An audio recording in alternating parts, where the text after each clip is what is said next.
So far in this course, I've shown you 3 of the hidden features within the Simone theme. The first one was this custom social media menu that you can add simply by creating a new social media menu pointing to social media networks. The second one was the pull quotes feature, which allows you to shift block quotes either to the left or to the right to make them pull out of the main content. And the third one was the attachment page feature, which allows you to provide more information about images and other attachments in posts.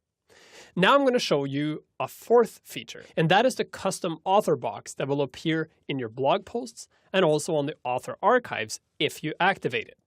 So right now, that feature is not activated. And if I scroll down to the bottom of a single post, you'll see that at the bottom of the post, we have the tags. Then we have navigation to the previous post and the next post, and then we have the comments. Now I want to add a custom author box that shows the gravatar for the author and also the name of the author, how many posts that author has created, and a short bio. To do that, I'm simply going to edit the author profile. So first I need to go to the dashboard, and I'll do that in a separate tab so we can quickly switch back and forth. Then I need to go to users, and in my case, I want to change my own user profile because I'm the author of all these posts. So I'll click on your profile. Here I need to fill in all my information. You see that right now all I have is my username, so I'm going to fill in my first and last name. Then I'm going to change the display name publicly as feature so that it displays my full name. So this will happen across every place where you see my name on the site. I already have my email, and I can choose to add my website as well if I want to. So I'm going to add http://morton.com. And then comes the crucial part, biographical information. You see, if you add bio information for a user within your site, that function automatically triggers the author box. So if you fill in this field, the author box appears. If you take information out of the field, then the author box disappears. So here I'm going to put in some basic bio information. And finally, I'm going to click Update Profile. And now I should have the custom author box appearing on my site.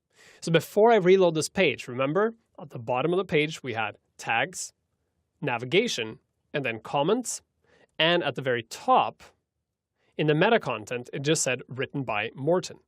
So now I'm going to reload this post, and 2 things happen. First, written by is changed to the full name. So this is that setting I changed, display name as setting. And then, if I scroll down to the bottom of my content, a new box has appeared. You have tags, then you have the custom author box, and then you have the navigation. The custom author box displays the gravatar for the author. So this is the image that's associated with the email address that's entered for that author. You then have the full name of the author, how many articles have been published by that author within the site, and then the bio information. At the very bottom, you can also click on all posts by that author, and then you are taken to the author archive. Finally, there's this minus button here, and if you click on it, it simply collapses the author box, because in some cases you may have a really long bio, and that long bio will take up a lot of space, so this makes it very easy to collapse it. This author box also appears at the top of the author archive. So if I click on all posts by Morton, I'm taken to the author archive for this particular author. And here you have the name of the author at the top. Then you have the about box. So this is the custom author box. Works exactly the same way it did before. And then you have the archive of actual posts written by this author. So that means if you want to activate the feature, all you have to do is go into the user bio and add the biographical information, and this box will automatically appear on single posts and also on the archive for that particular author. Now, there is one more hidden feature within the custom author box that involves adding links to the social media networks that author is using, and we'll look at that in the next movie.